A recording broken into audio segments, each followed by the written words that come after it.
Jonathan, Maeve. Hey, Hello. Maeve. Jonathan, are you out there? There he is. He has appeared. Late as usual. Good evening to everybody who is watching out there on Facebook Live or on YouTube after the fact. Um, Welcome to the second episode of our Axis Hacks conversation about The Tempest by William Shakespeare. I'm Aoife Spillane-Hinks, the lead artist at Axis's pop-up literary department, and I am joined once again with great pleasure by performers Maeve Fitzgerald and Jonathan White. So we're very much continuing on from our first episode, and folks who are watching who would have seen the first episode might remember that in that conversation, we looked at the first part of what we called a triptych, the three conversations that Prospero has in Act 1, Scene 2, with the three most important characters in his island life. We spent most of the time on his dialogue with Miranda, his daughter. And tonight we'll look at the interactions that he has with Ariel and then with Caliban. And these are the two characters whom he has enslaved on the island. One thing from last conversation that I would love for you to keep in mind is something we discussed at length, which was the mechanics of and the importance of creating a narrative, right? The person who can lock down what the story is, what has already happened, they may well have the most control over what's happening now and what will happen. And mechanically, some of you will already have become acquainted by our invisible tech goddess, Kate, who is always present in the wings for these talks. And she will drop a couple of links as we go through the conversation into the chat. And she will start by dropping a link into Act 1, Scene 2, the scene from which we'll be reading.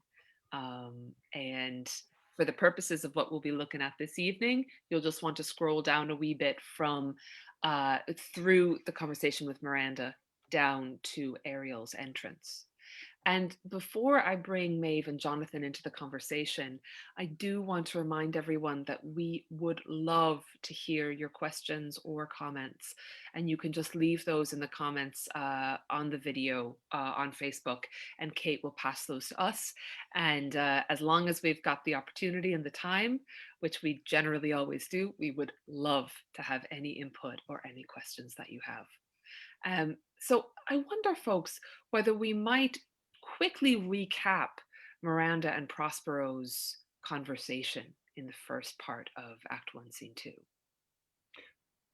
I think what's interesting about the transition between what we did the last time and this time is it was a sad story that Prospero had to tell about how he was thrown out of his dukedom, and the pair of them were sent into exile and washed up on this island, and the awful things they'd had to put up with.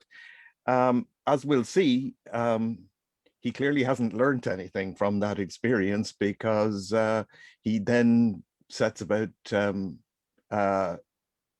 treating the two natives, or certainly the only two natives of this island that we know about, at least as badly as he was treated.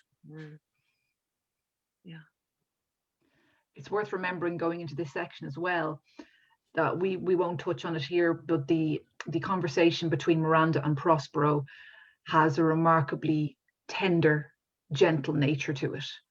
And what we'll see coming up will certainly add layers to Prospero's character. Absolutely. And I suppose it's really important to remember the contrasting nature of that first section as you're talking about Maeve. And indeed the contrasts between the second and the third section as well. And we'll be looking at, okay, Ariel and Caliban are two characters whom whom Prospero has put under his power in one way or another, and has forced to do things at his command.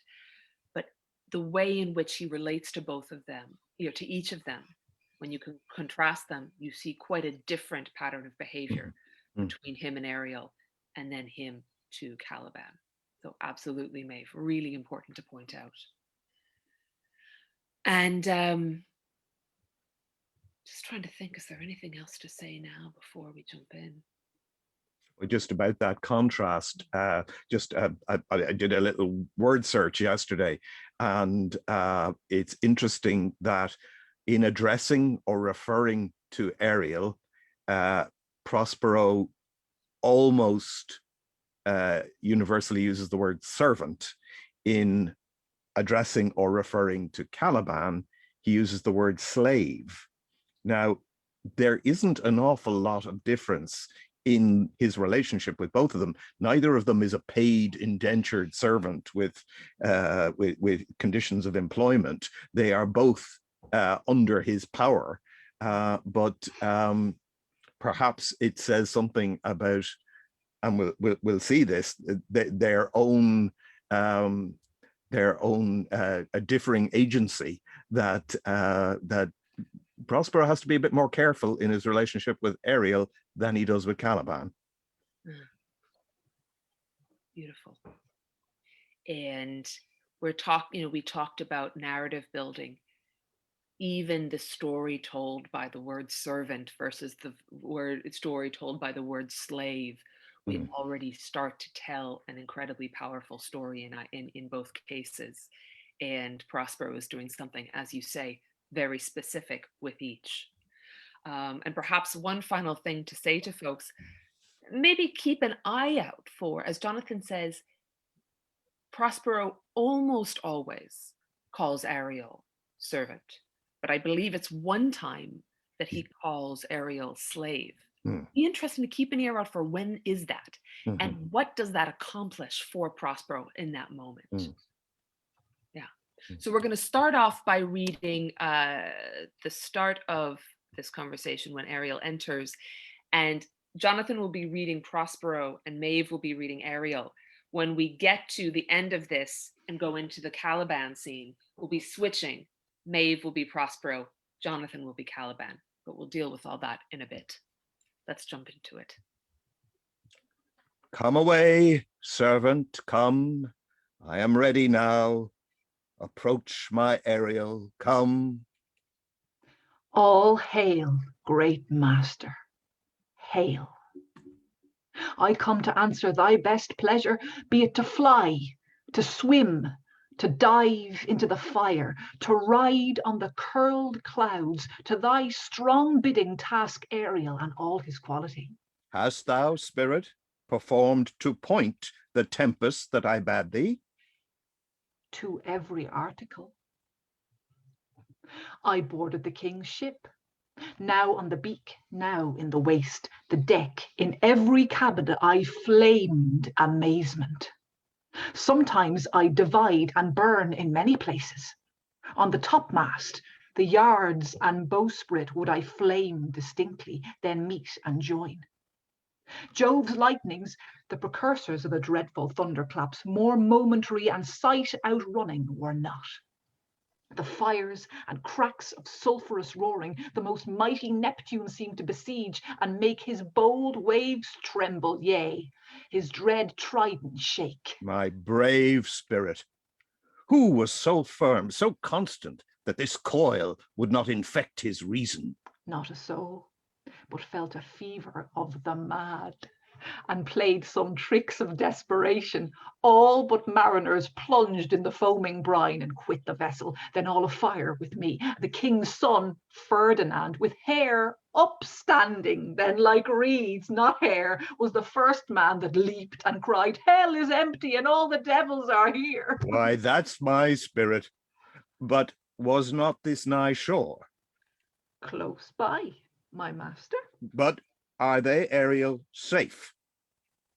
Not a hair perished. On their sustaining garments, not a blemish. but fresher than before, and as thou badst me, in troops I have dispersed them about the isle. The king's son have I landed by himself, whom I left cooling of the air with sighs in an odd angle of the isle, and sitting his arms in this sad knot. Of the king's ship, the mariners, say how thou hast disposed, and all the rest of the fleet. Safely in harbour is the king's ship, in the deep nook, where once thou call'st me up at midnight to fetch dew from the still vexed Bermudes. There she's hid, the mariners all under hatches stowed, who, with a charm joined to their suffered labour, I have left asleep. And for the rest of the fleet, which I dispersed, they've all met again and are upon the Mediterranean float, bound sadly home for Naples, supposing that they saw the king's ship wrecked and his great person perish. Ariel, thy charge exactly is performed. But there's more work. What is the time of the day? Past the mid-season. At least 2 glasses. The time twixt 6 and now must by us both be spent most preciously. Is there more toil? Since thou dost give me pains, let me remember thee what thou hast promised, which is not yet performed me. How now? Moody! What is't thou canst demand? My liberty. Before the time be out, no more. I prithee, remember I have done thee worthy service, told thee no lies, made thee no mistakings, served without grudge or grumblings. Thou didst promise to bate me a full year. Dost thou forget from what a torment I did free thee? No. Thou dost, and think'st it much to tread the ooze of the salt deep, to run upon the sharp wind of the north, to do me business in the veins of the earth when it is baked with frost. I do not, sir. Thou liest, malignant thing. Hast thou forgot the foul witch Sycorax, who with age and envy was grown into a hoop? Hast thou forgot her? No, sir. Thou hast. Where was she born? Speak, tell me. Sir, in Argier. Oh, was she so? I must once in a month recount what thou hast been, which thou forgetst. This damned witch Sycorax, for mischiefs manifold and sorceries terrible to enter human hearing, from Argier thou knowest was banished. For one thing she did, they would not take her life. Is not this true? Aye, sir. This blue-eyed hag was hither brought with child, and here was left by the sailors. Thou, my slave, as thou reportst thyself, was then her servant. And for thou wast a spirit too delicate to act her earthy and abhorred commands, refusing her grand hests, she did confine thee by help of her most potent ministers, and in her most unmitigable rage, into a cloven pine, within which rift, imprisoned, thou didst painfully remain 12 years. Within which space she died, and left thee there, where thou didst vent thy groans as fast as mill wheels strike. Then was this island, save for the son that she did litter here, a freckled whelp hag born, not honoured with a human shape. Yes, Caliban, her son. A dull thing, I say so. He, that Caliban, whom now I keep in service. Thou best knowst what torment I did find thee in. Thy groans did make wolves howl and penetrate the breasts of ever angry bears. It was a torment to lay upon the damned, which Sycorax could not again undo.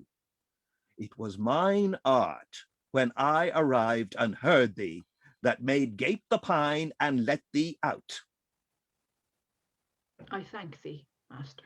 If thou more murmurst, I will rend an oak and peg thee in his knotty entrails till thou hast howled away 12 winters. Pardon, master. I'll be correspondent to command and do my spriting gently. Do so. And after 2 days, I will discharge thee. That's my noble master. What shall I do? Say what shall I do? Go make thyself like a nymph of the sea. Be subject to no sight but thine and mine, invisible to every eyeball else. Go, take this shape, and hither come in't. Go hence with diligence. Lovely stuff, folks. Thank you. So why don't we first just do a quick scan of what has just happened here? What have we just heard? What's been covered? What's happened? So Prospero has, before the play started, sent Ariel away to conduct this storm. And Ariel, I think it's safe to believe from Ariel's reaction in this scene, believes that this is Ariel's last big job, the last big task that Prospero is going to set him/her. And Prospero has been promising to set Ariel free from sort of bondage. That seems to be sort of the deal. So Ariel comes back absolutely delighted with themselves, happy to report the fact that what Prospero has commanded and asked of them has been performed to the very detail, even with a few little flourishes along the way. It could not have gone better. Prospero says, thank you very much, but there's more. As we said earlier on, it's kind of like you arrive into work thinking it's the last day before the summer holidays, and then your boss says to you, actually, no, you have to come back and finish that report for 2 weeks. Similar energy, bigger stakes, but similar energy. Yeah. Brilliant.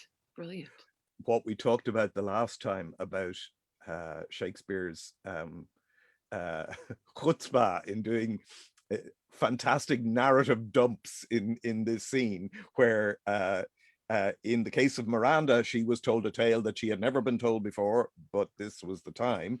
But here we have, and again, this is a really interesting one because it comes down to the playing, I think, as opposed to what's actually on the page.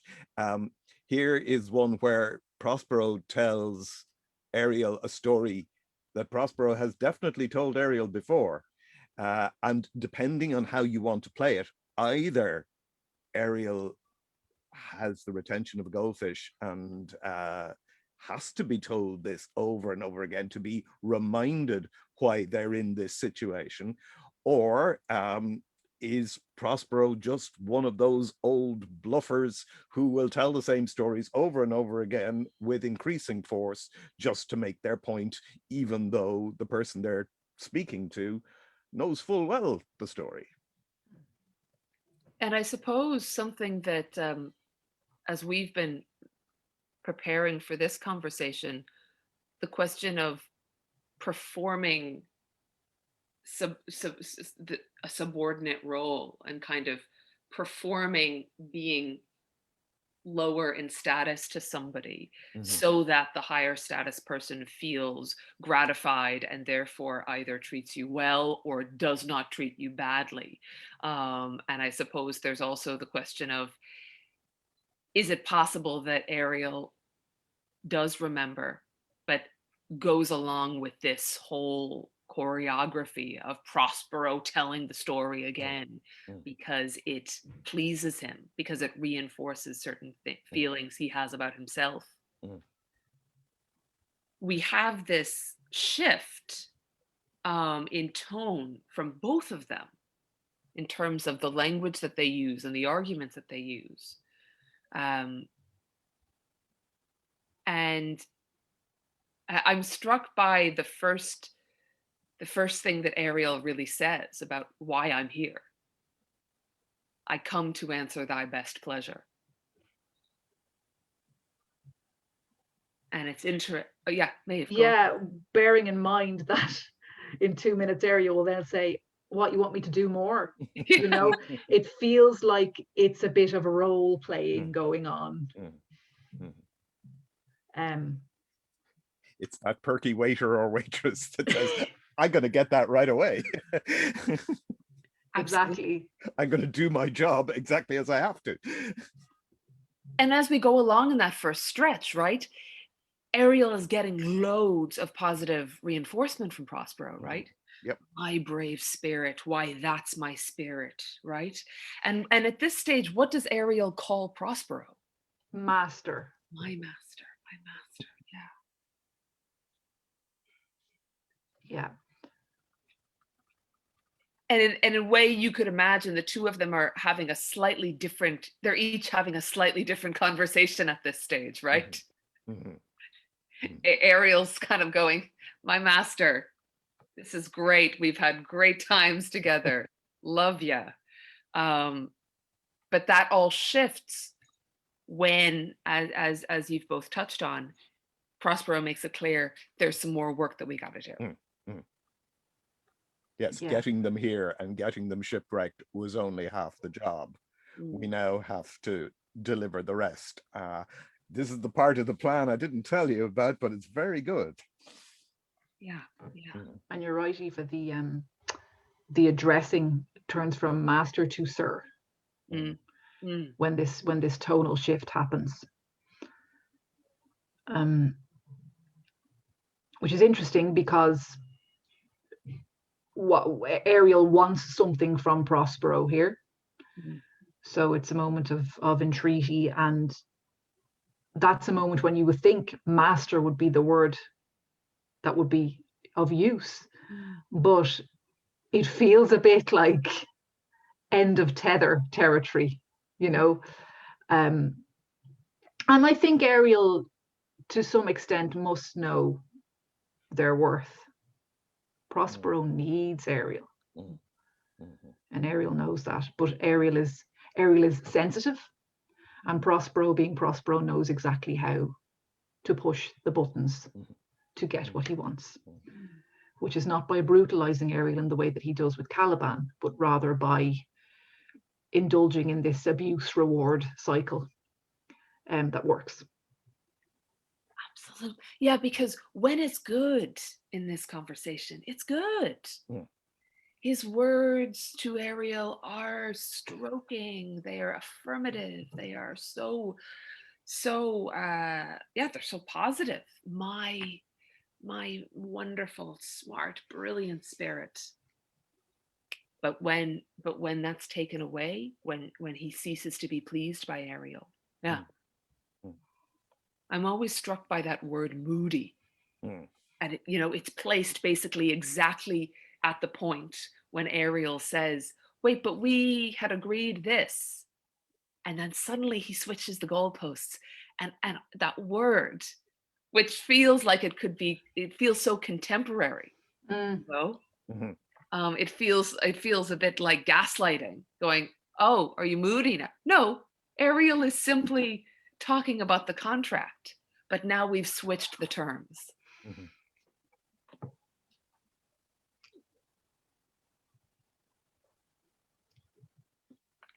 And from that point on, rather than it being about this kind of collaboration and this great work that Ariel is doing, it switches into, as Jonathan, you were touching on, this narrative building, right? And we're going into the origin story of how Ariel came to be under Prospero's command, right? And we talk about a character here who will come up again, who is Sycorax. So who is Sycorax? Sycorax is Caliban's mother. Sycorax is a witch who was banished to the island while pregnant with Caliban. I think we worked out earlier on, it's about 24 years before this is taking place. She dies when Caliban is 12, just before, it seems, Prospero and Miranda are marooned on the island. She seems, well, again, she's reported as being a nasty piece of work, but a lot of things are reported in this play that can be held up as questionable. So she has blue eyes. That's all we know about her as a fact. Yeah. And she died, and leaving behind her young son, Caliban. And just for reference, for geographic reference, we have Sycorax being thrown out of North Africa, right? And we have Caliban and Prospero and Miranda being thrown out of Milan, as they pronounce it, Milan, for their side. So we have these two different origins that are converging on this island. Yeah, and as came up in our preparations for this conversation, we have this interesting shape that emerges that is doubled by Prospero and Miranda. They are not the first refugees that are shipwrecked on this island. That's a father and a parent and child. Sycorax arrives on this island as a refugee, has Caliban on this island, and yet the two pairs of parent-child arrivals behave very differently towards the island, which we will get to. But we start to get these characters in our ears now, right? Because we now have heard of Sycorax and we have heard about Caliban. So this is in the air now, even before we get to that part of this triptych. And finally, Prospero just says he'll do the same thing that was happening to Ariel, right? Yeah. And what's fascinating is the shifting power dynamic. I mean, we touched briefly on the whole question of the magic in our last session, where Prospero seems to be an academic magician without actual perceivable powers, but he knows how to summon magic, whereas Ariel can get the stuff done. And there, Prospero pushes it, I think, as far as he'll allow himself, because I think he knows that he needs Ariel more than Ariel needs him. And that connects in very interestingly with the question of what is magic and what is psychological control within this, in terms of threat. Is the threat about the power of the delivery of the threat, so that the threat will do the job that I couldn't actually back up because I don't have the power to do X that I'm threatening? And what elements of my power as Prospero or as any of these characters lies in magic I can actually execute? And it makes me think, Jonathan, of your point last time when you talked about how magic and magicians were very in vogue around the time that Shakespeare wrote this. Again, magic, as we understand it, being something that is a mix of something magical and manipulating people's perception or people's understanding of what's just happened. And precisely because it's current, I suppose the an equivalent might be technology. Sort of you wouldn't believe what they've developed in magic these days. Therefore, a threat like I'm going to put you in an oak tree, is, I think, just so scary for Ariel, having been in a pine tree, that they don't stop to think, wait a minute, how is he actually going to put me in an oak tree? Yeah. Prospero's actual agency massively questionable, I think. Mm. If you look at the fact, you know, Caliban is, as we'll get to Caliban is afraid of Prospero because Prospero sets his spirits on him. Prospero himself doesn't cramp and pinch him. Mhm. He gets spirits to do it. Prospero gets Ariel to do the work for him. Prospero gets Caliban to carry wood. He gets Ferdinand to carry wood. The only true act of agency that Prospero has in this whole play is the act of forgiveness at the end. Mm. That's his main major Mm. act of change, where he is an agent of change. And that's something I've never thought about before. Mm. We talked about Prospero's books the last time. It's almost as if those books, rather than containing magic, contain psychology. And what he's learned is how to do mental magic on people as opposed to physical magic. Brilliant. Yes. Brilliant. Which is far more potent and terrifying, as we know. Mm. Pardon me, I have to plug my laptop in. I'm going to be 10 seconds. I just realized it's not plugged in. Professional. One thing, and we'll see this even more developed in the section with Caliban, which we will move on to in a moment, but we've got this issue of Sycorax being this witch, this hag, who's learning about magic, whose sorcery is, you know, is implicitly one which is probably conveyed witch to witch orally. It's not a written down kind of magic. And so you have this woman from North Africa who has this magic which is outside of books, exists outside of the printed word. And then you have this man coming from Europe, who's coming in, and his magic is derived from books, not only even written down, but books that are printed, that are bound, that are a certain kind of arbiter of ownership and of authorship. The fundamental essence of a book is it is authored by somebody. Far more than having the skill, you have the book. Yeah. You know, you retain the physical object that contains the magic. You know, that's, you can see how, you know, it's learning as a weapon. Beautiful. And that's something that as we go forward now into this next section, I might ask folks to keep an eye on, because we will hear discussion from both Prospero and especially Caliban about learning. And let's see how learning can be weaponized in a variety of ways. Learning as a weapon. Beautiful. Beautiful.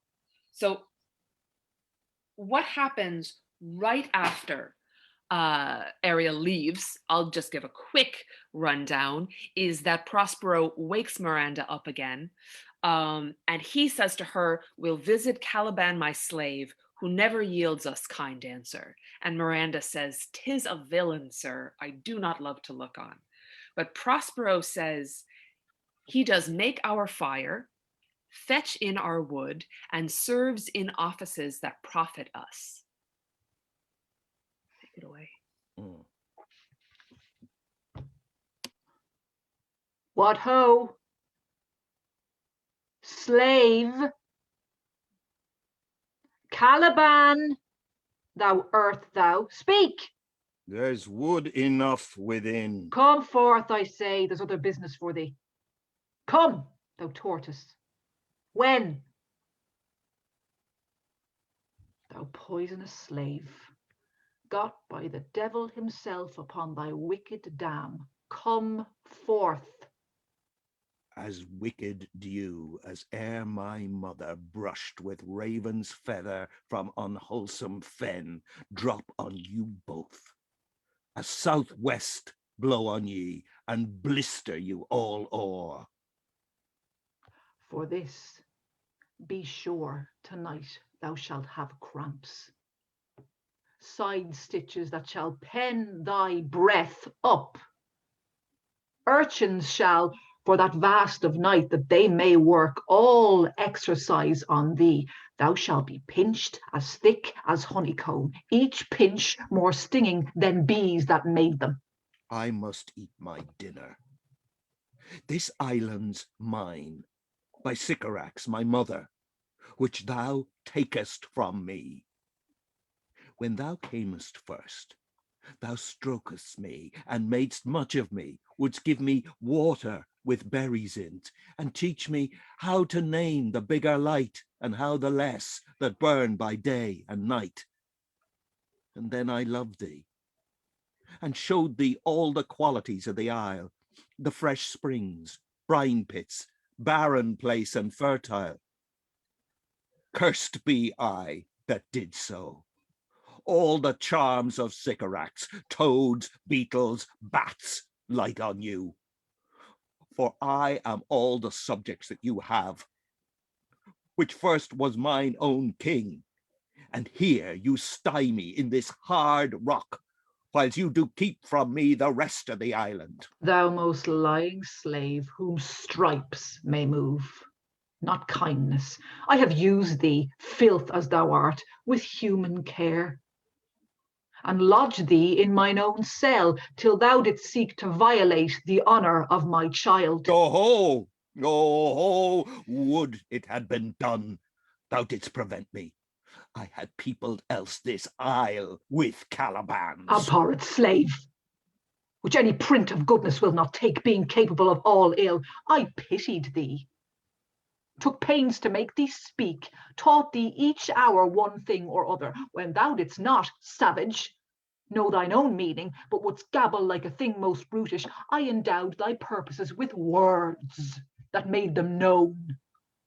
But thy vile race, though thou didst learn, had that int which good natures could not abide to be with. Therefore wast thou deservedly confined into this rock, who hadst deserved more than a prison.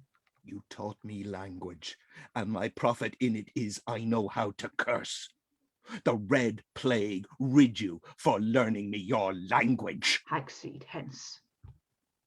Fetch us in fuel, and be quick. Thou art best to answer other business. Shrugg'st thou malice? If thou neglect'st or dost unwillingly what I command, I'll rack thee with old cramps. Fill all thy bones with aches, make thee roar that beasts shall tremble at thy din. No, pray thee.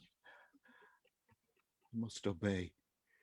His art is of such power, it would control my damn's god Setibus and make a vassal of him. So, slave, hence.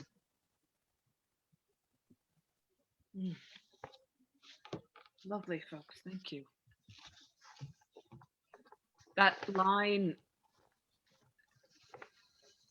thou most lying slave, whom stripes may move, not kindness. Mm-hmm. Stripes, right? Whipping. But yeah, whipping. Exactly. And that line always jumps out at me as one on the first page of the handbook of the conquerors, of the colonizers. Mm-hmm. Only way to deal with these people. Mm-hmm. Whip. You can't argue. You can't talk with them. Mm-hmm. Yeah. Mm-hmm. So there's so much to discuss here, and I find it so striking how Miranda's conversation with Prospero's conversation with Miranda goes on and on and on. Prospero's conversation with Ariel is relatively lengthy. Prospero's conversation with Caliban, short and brutal. Prospero, however, does let Caliban throw himself under the bus many times. Prospero could easily just say, "Stop talking, go and get the wood." But he lets him go, because he's almost, it feels like he's willing him to talk himself into a punishment. Mm-hmm. It's very callous. Beautiful. Yeah. It's that bully with the longer arm who holds your forehead and you're punching and punching and you can't reach them. Yeah, I mean, if he was a truly good master, he would say, I mean, well, he does say, I will, I'm going to get you cramped, but he allows Caliban to continue to abuse him, so he can have an excuse to give him an awful night of clamp. I think they're clamps or something like that, and also, you know, the spirits would have been going around pinching him, invisible spirits tormenting him. The other thing is, why has he called him out? To get wood. I know he says that, but I'm struck by the fact, now he could just be lying because he wants to just eat his dinner. But Caliban says at the beginning, you've got wood. You know, and there's not one answer. It could go either way. But part of me wonders whether Prospero wants to pull him out. Just because he can. Yeah, like, why does Dada get the boys out of bed at 3 o'clock in the morning to fight each other? Beautiful. Yeah. Because he can, because he wants to, because he gets off on it, because he needs it. Just for anyone, say it's the same. Just for anyone who doesn't get that reference, can you give us the citation? Oh, it is from A Whistle in the Dark from Tom Murphy. It's a very brutalized family. I mean, from an amazing play, where each son is affected in his own way by this sort of brutalized childhood. And one of the things that would be done is that the father would wake them up in the middle of the night and get them all down to the sitting room just to fight each other. It's a brilliant comparison. Yeah. Going back to your reference, Aoife, to the scene as a triptych, there's kind of a feeling also that Prospero, on this most important day in his recent life, needs to take stock of his world. He needs to give Miranda the information that she needs. He needs to continue setting Ariel's work in motion. But in the case of Caliban, I think he needs to remind himself that he was absolutely right to treat this creature this way, because basically he's not worth any more. Yeah. You know, so telling the story of Sycorax to Ariel reminds him of Caliban. So he says, yeah, Caliban, next on the list. And yes, it's a great dramatic device by Shakespeare to introduce us to our home team. But also, I think that's where Prospero is with this. It's, you see what I have to put up with. Absolutely. Absolutely. And it's really interesting, going back to your beautiful point, Jonathan, about the way in which Shakespeare gives us 3 different excuses to draw out the backstory, so that no more expositional work needs to get done, basically, after this scene. Other than a little bit from the folks who have just shipwrecked, but that's neither here nor there for right now. But in the first panel with Prospero and Miranda, she doesn't remember anything, and she's never heard this. She didn't know it. The second panel, Ariel may or may not remember, but under the thing that they're playing at or running through, she doesn't remember. He doesn't remember. So Prospero has to say, here's but in neither of those, the first one, Miranda's like, what? Whoa. The second one, Ariel's like, yes, that's what happens. Yes, that's what happened. And now finally, we don't get the person who's the receptacle or the character who's affirming the telling of the story. We get the character who's saying, here's my version of the story. Yeah, I mean, Caliban does not confirm or deny that he attempted to rape Miranda. We're like, we can just go from Prospero's word, which we can see possibly as unreliable. The more we learn of Caliban later in the play, the more we realize he is actually the person who is most rooted in the island the care of the island and in nature. He's a man of nature, and I think it's definitely worth,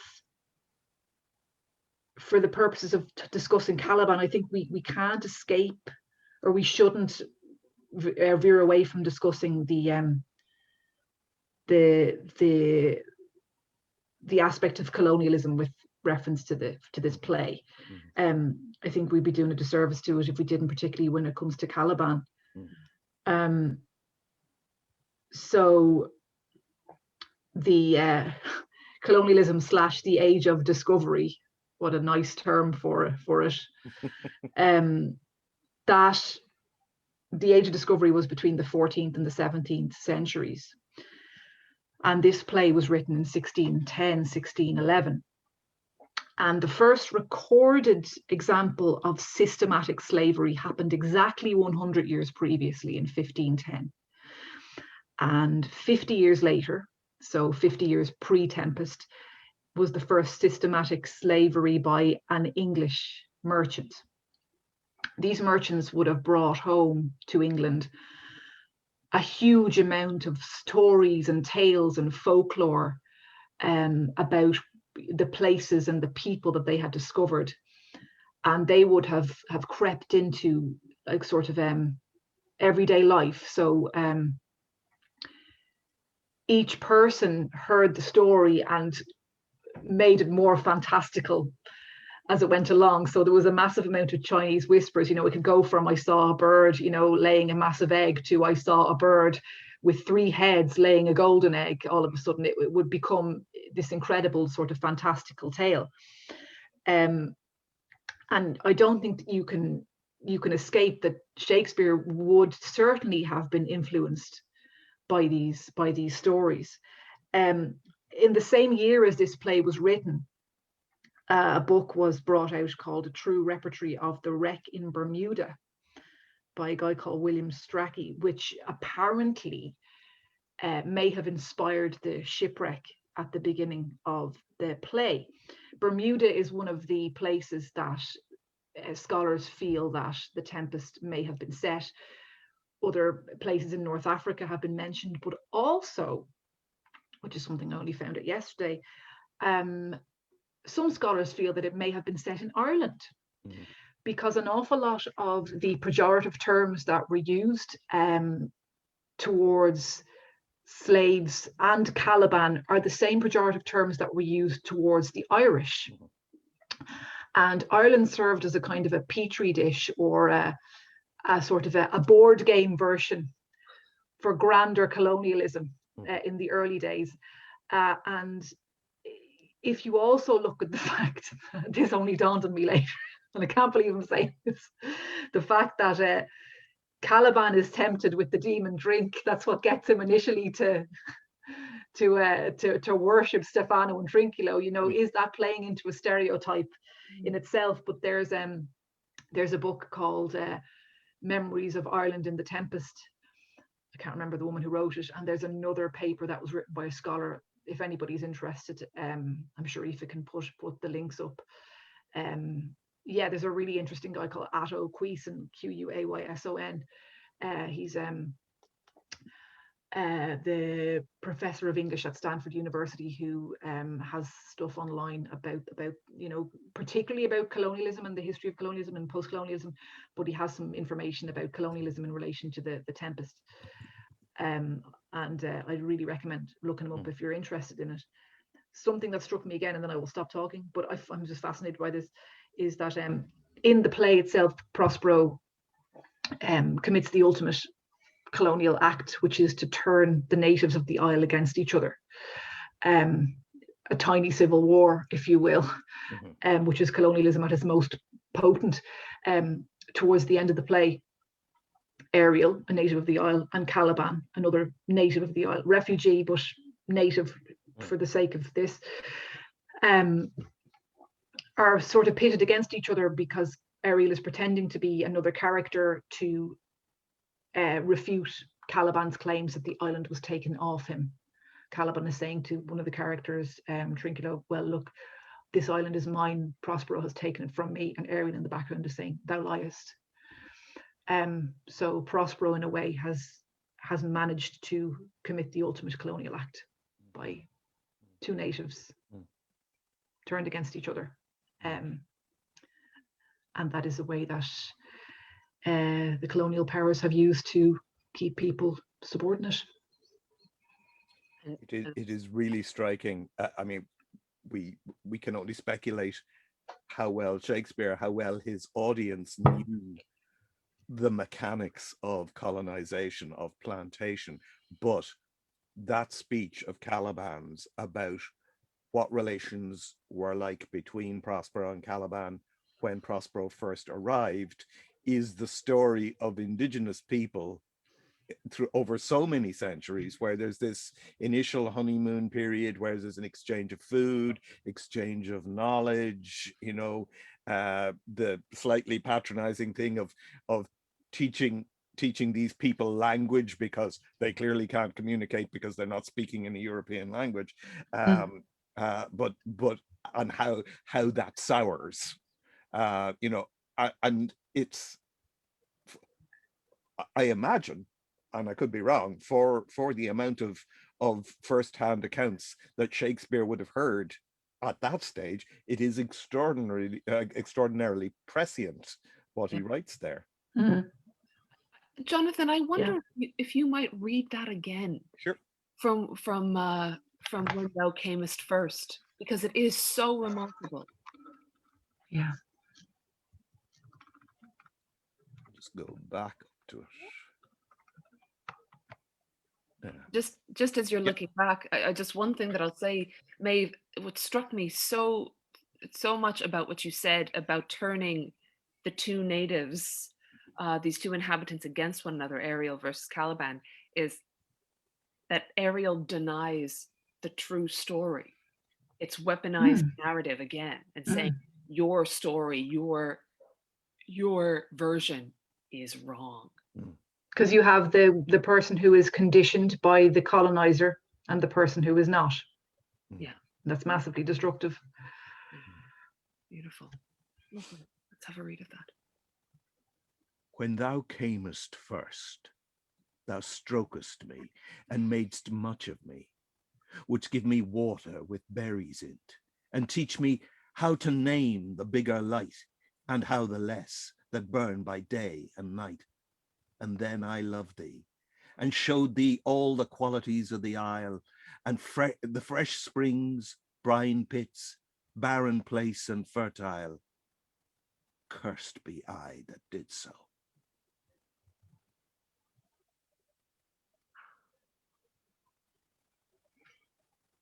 One thing, Maeve, that I remember you talking about in the first episode was when the shipwreck happens. That's happening right at the beginning of the play.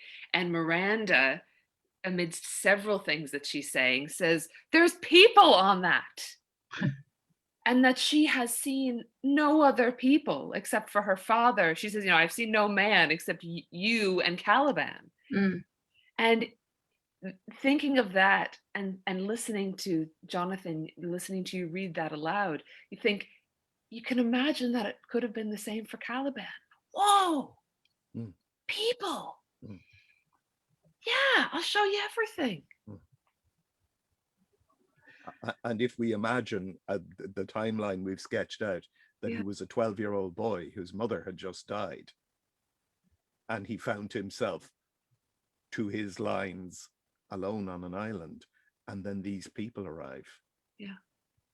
You know, a thing of wonder, a thing of delight, and the sharing of knowledge, you know, the teaching of language, the, you know, where you can get good food, where, you know, to avoid, and all that sort of thing.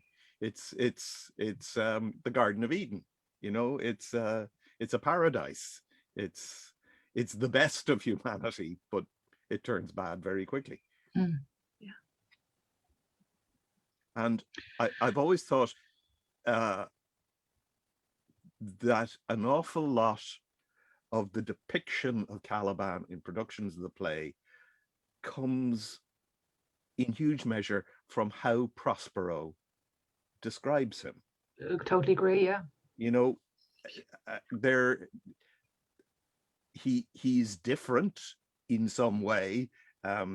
Stefano and Trinculo aren't sure if he's a fish or not. Perhaps, you know, he's very unkempt, but we you know, the notion of Caliban as some sort of caveman that, you know, he's sometimes played as, and sadly that beautiful language is constricted and delivered in a constricted fashion, I think arises from taking Prospero at his word, as opposed to wondering what's Caliban actually like. Yeah, I totally agree. I mean, I've seen pictures and productions of guys who seems to have half an octopus stuck to them, and so, how can you see beyond that? Those kind of interpretations really strip Caliban of his humanity, which is massively missing the point. You can think something is a fish because it smells like a fish. He lives on an island. Doesn't mean he's a fish. Yeah. But also, I agree. But also, if you take those decisions in staging, you negate the character of Caliban, but you also credit Prospero with too much truth. Yeah. I think. Do you think perhaps those interpretations of Caliban are because there's a level of discomfort with what may actually be going on? The fact that this could be simply somebody of a different race, that perhaps a lot of productions aren't confident enough to go into that, or is it that the production maybe decides just to kind of veer on the side of magic and fantastical? I think you've hit on it with both of those. I think to humanize Caliban as an indigenous person is possibly to throw the tone of your production off, and that it is easier to other him in a fantastical way rather than a practical way. Because then perhaps it becomes the theme. But why not? Maybe it is the theme. Yeah, but I would say you're going to find that increasingly in productions. Yeah. I mean, yes, Prospero's story, which he told us at length in the last episode, is a sad one, and he's been badly treated, but he doesn't have a monopoly on that. No. Certainly not. Caliban, I think, is smarter as well than you know, a lot of productions I've seen have given him credit for. At the end, we had a chat about this earlier on. At the end, towards the end, Caliban meets Stefano and Trinculo there from the boat, and Trinculo is the jester, right? And Stefano is the drunken butler, steward. And they come across Caliban. Caliban's lying down. He's trying to hide because he doesn't want the spirits to get him. And there's a storm coming, and the Stefano and Trinculo find him individually from each other, because they're trying to get some sort of shelter. And it's worth noting, the first thing that Trinculo says when he finds Caliban is, "Oh, I could sell him in London. The monster could make the man. How much could I get for him?" But then Stefano, who is absolutely, I won't say he's extremely, extremely inebriated. Caliban then decides that he is some sort of god, and that he wants to worship him. Stefano, being vain and an idiot, loves this, and Caliban tries to later on convince Stefano to murder Prospero, so Stefano can then be the king of the Isle, take Miranda for his wife, and be the ruler.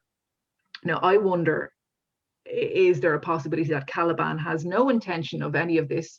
What he really wants is to get somebody who is not under Prospero's command to kill Prospero, so Caliban can then take back the island for himself. Mm-hmm.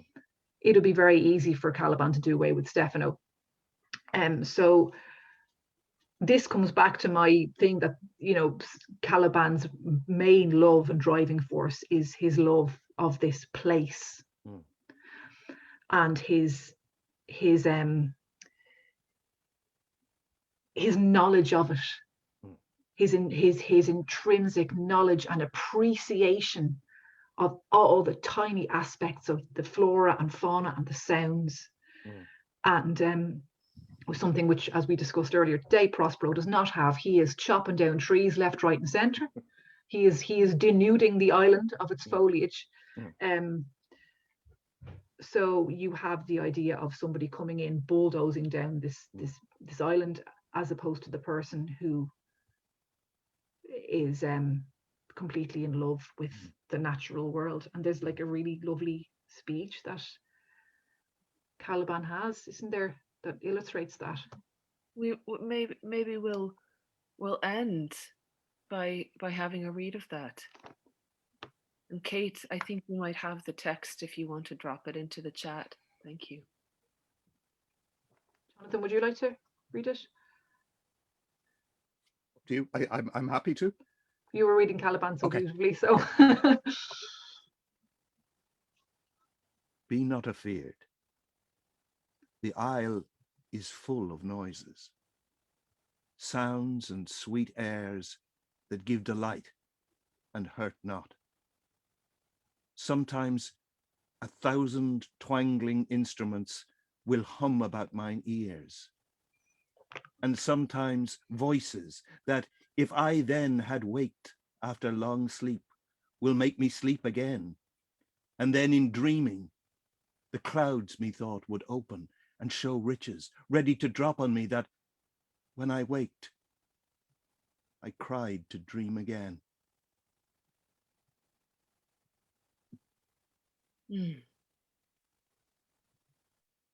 What we saw before was Caliban in relation to Prospero, in relation to his aggression, to his oppression.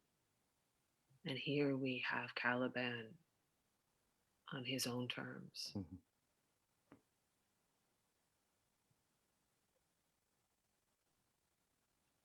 That's a beautiful place to end. One thing that I will just squeeze in here to say, to let people take away and hopefully think about on their own, is the question of language, and that Prospero teaches Caliban his language. And there's much to be unpacked in the outsider coming in and imposing his language on the person who's already on the terrain he enters. Didn't have time for it this evening, but really worth unpacking on your own, looking at the scene we spent time with tonight. I want to thank you both so much for your beautiful reading tonight and for your brilliant insights. I have two pieces of housekeeping, which I'll do before we close. One of which is that this is the last Access Hacks episode for a while. But if you have any subject, any topic, any area that you would like hacked, you can get in touch with us via our social media pages, or if you want to drop me a line at popuplit@accessballymun.ie, send us what you want us to hack, and maybe we will. And finally, I want to let you know about what's coming up next from Access, which is a special online development presentation of Sun Bear, a new play by Sarah Richardson. which I had the pleasure of developing with her and directing the filmed reading of. And that is streaming this weekend into early next week, April 11th to the 13th. And tickets are available on Access's website. So again, thank you, Maeve and Jonathan. Thanks, Aoife. And for having thanks us. to everybody who is watching us. Have a good night. Bye.